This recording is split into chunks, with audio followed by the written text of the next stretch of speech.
خاندان کو آگے بڑھانے کے لیے نکاح کا ہونا یہ اتنی اہمیت کا حامل ہے کہ یہ جو ہر خطبہ میں ہم آیات پڑھتے ہیں یہ خطبہ ہی کی آیات نہیں ہے. دراصل یہ نکاح کے وقت مسلمان مرد کے سامنے اور عورت کے سامنے ان آیات کو دہرانے کا مطلب یہ ہوتا ہے کہ آپ اپنی ذمہ داری کو محسوس کریں. آج کے بعد آپ کی زندگی وہ تنہائی کی زندگی نہیں ہے، وہ ایک دوسرے کے ساتھ ملاپ کی زندگی ہے. مرد کو جو ہے وہ ذمہ دار ٹھہرایا جاتا ہے. جتنی آیات پڑھی جاتی ہیں تکرار کے ساتھ جو لفظ آتا ہے وہ کیا ہوتا ہے؟ یا ایھا الذین آمنوا اتقوا اللہ یا ایھا الناس اتقوا اللہ واتقوا اللہ الذی تساءلون بہ یا ایھا الذین آمنوا اتقوا اللہ وقولوا قولا سدیدا. یعنی اتقوا بار بار یہ لفظ آتا ہے. ڈر جاؤ اس عمل کو کرتے ہوئے. یعنی تمہیں بہت بڑی ذمہ داری جو ہے وہ دی جانے والی ہے. محض خواہش نفس کی تکمیل کے لیے، یہ کوئی وقت گزاری کے لیے تمہیں یہاں نہیں بٹھایا گیا.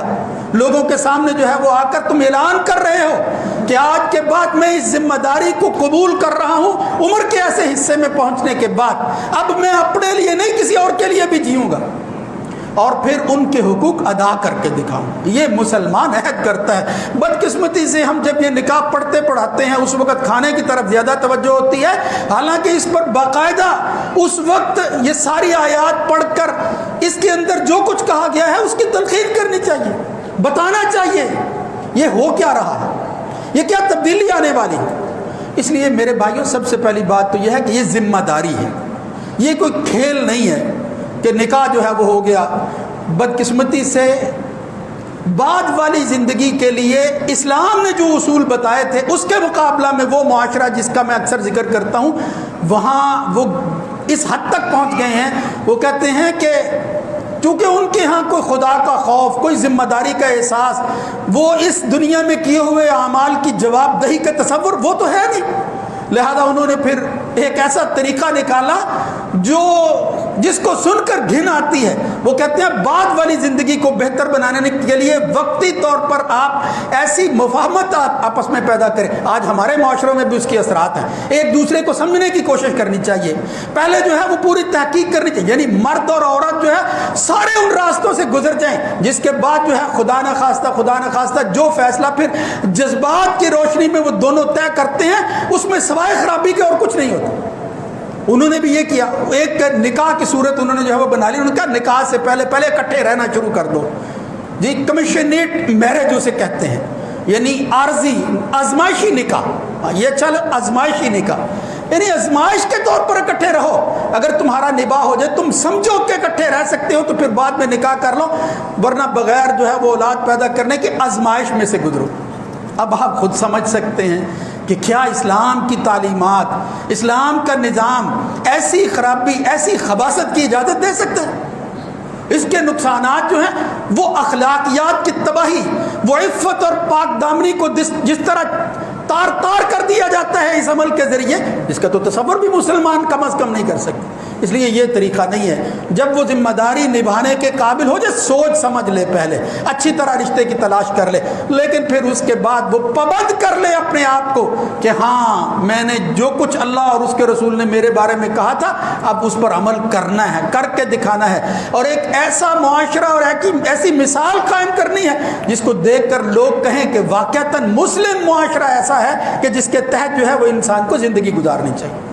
میرے بھائیوں یہ ضروری بات جو ہے وہ آپ کے گوش گزار کرنا تھی کہ نکاح، اس کی اہمیت، اس کی ذمہ داری اور پھر اس کو نبھانے کے قابل ہونا، یعنی صرف خواہش کی جو ہے وہ اجازت اس معنی میں نہیں ہے کہ آپ جو ہے وہ اس قابل ہو جائیں اور پھر اس کے بعد جو ہے وہ اپنی تسکین اور دوسری کی تسکین کے لیے نکاح کر لیں. یہ ایک مقصد ہے، مقاصد میں سے ایک مقصد ہے، لیکن اس کے ساتھ ساتھ دوسرے مقاصد کو بھول جانا اس نظام کی توہین کرنا ہے. اس لیے یہ مسئلہ جس قدر جو ہے وہ تفصیل کا حامل ہے، ہم اس بات کی طرف توجہ عام طور پر نہیں کرتے، لہذا اس کو ذمہ داری سمجھ کر لینا چاہیے. پھر اس کے بعد میں مختصر عرض کرتا ہوں کہ اگر خدا نہ خواستہ معاملہ وہاں تک پہنچ جائے کہ وہ جو انسان کی پیدائش کے ساتھ ساتھ معاملہ آگے بڑھتا رہا اور پھر وہ نباہ جو ہے باوجود کوشش کرنے کے نہ ہو سکا. یہ الفاظ میرے لیے بہت ضروری تھے اور آپ کے بھی توجہ کے قابل ہیں کہ باوجود کوشش اور محنت کے، یعنی اسلام اس نکاح کو اور اس کے بعد خاندانی نظام کو قائم رکھنے اور مستحکم کرنے کا حکم دیتا ہے، اس کو توڑنے کا حکم نہیں دیتا. حتی الامکان کوشش کرنی ہے. اور اس کے بارے میں عورت کی جبلت کے حوالہ سے مرد کو جو بار بار چیز یاد دلائی جا رہی ہے وہ کیا ہے؟ ان المرأة خلقت من ضلع. آپ کو معلوم ہے کہ عورت کی جبلت یہ ہے کہ اس کو ایک پسلی سے پیدا کیا گیا ہے، یعنی ٹیڑھ پن ہے. اور پھر اس کی وجہ سے اگر آپ ان استمتعت بها وبها عوج، اسی ٹیڑھ کے ساتھ آپ نے اس سے فائدہ اٹھانا ہے. لن تستقیم لك على طریقة، اپنی مرضی سے اس کو جو ہے وہ سیدھا کرنے کی کوشش نہ کرنا. وَإِن ذَهَبْتَ تُقِيمُهُ، اگر آپ اپنی مرضی سے اس ٹیڑھ پن کو اپنی خواہش کے مطابق بدلنے کی کوشش کریں گے پھر کیا ہوگا؟ کسرتها، آپ اس کو توڑ بیٹھیں گے، وہ ٹوٹ جائے گی. اور پھر نبی کریم صلی اللہ علیہ وسلم نے فرمایا وَكَسْرُهَا طَلَاقُهَا، یعنی اس کو سیدھا کرتے کرتے تم اپنا خاندان جو ہے وہ تباہ کر بیٹھو گے، توڑ دو گے، وہ معاہدہ ختم ہو جائے گا. اس لیے اس کو اس کی جبلت کے مطابق قبول کرنا ہے. یہ بات بہت ضروری ہے جس کی طرف ہمیں توجہ کرنی چاہیے کہ اللہ نے ہمارے ساتھی کو کس طرح پیدا کیا ہے. یعنی اگر وہ تمہارا ساتھی جو ہے وہ اس مزاج ہی کا نہ ہو تو پھر تمہارے لیے ذمہ داری کیا ہے؟ کس کو پورا کرنا ہے آپ نے؟ محمد الرسول اللہ صلی اللہ علیہ وسلم نے معاشرتی زندگی کے حوالہ سے جو مثالیں قائم کی تھی، بشری تقاضوں کے مطابق خاندان رسول میں ہمیں ایسی چیزیں ملتی ہیں ان سے بڑھ کر پاک باز لوگ دنیا میں کوئی نہیں تھے، نہ پیدا ہوئے نہ آئندہ جو ہے وہ تو امکان ہی نہیں ہے. یعنی خود رسول اللہ صلی اللہ علیہ وسلم کا گھرانہ.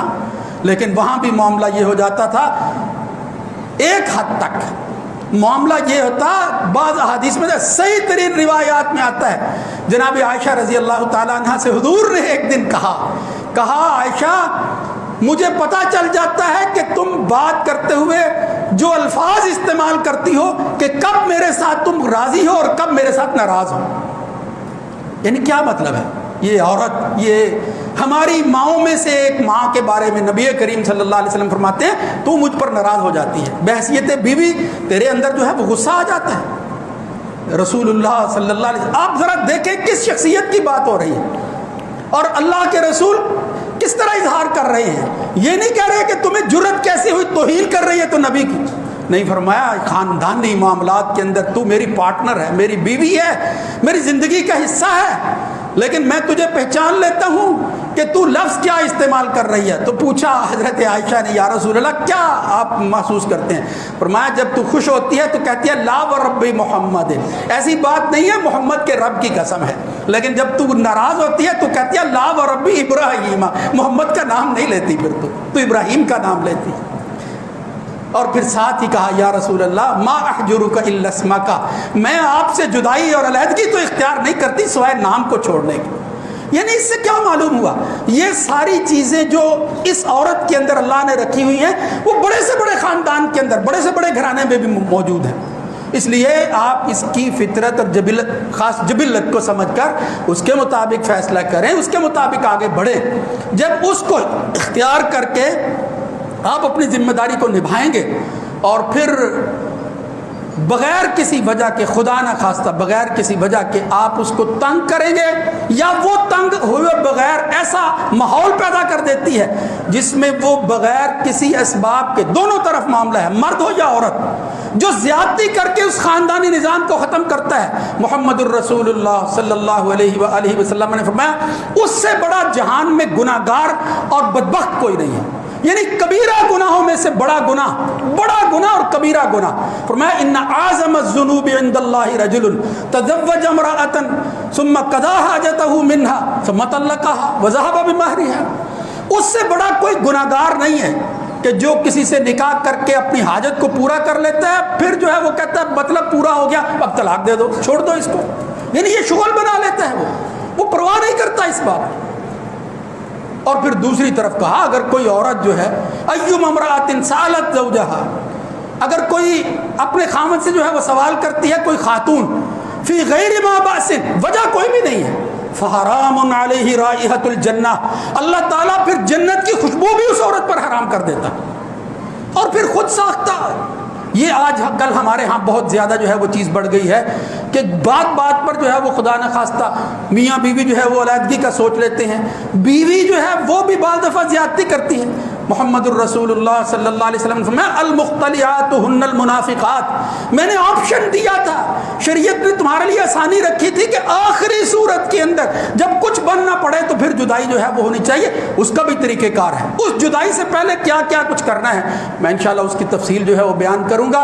اس مسئلے کو، اس معاشرتی ایشو کو آپ قرآن و سنت کی روشنی میں سمجھنے کی کوشش کریں اور پھر اپنے خاندانی نظام کے اندر اس وقت جو خلا پیدا ہو چکا ہے اس کو دور کریں۔ محبت کی زندگی، ایک دوسرے کے ساتھ سکون کی زندگی، مودت اور رحمت کی زندگی اس کو کہا گیا ہے، اس کو پھر سے بحال کرنے کے لیے ان چیزوں کو سمجھنا، ان پر غور کرنا اور اس کے مطابق زندگی گزارنا یہ اسلام کی منشا ہے۔ اللہ تعالیٰ سمجھنے کی توفیق عنایت فرمائے۔ اقول قولی ھذا استغفر اللہ لی ولکم۔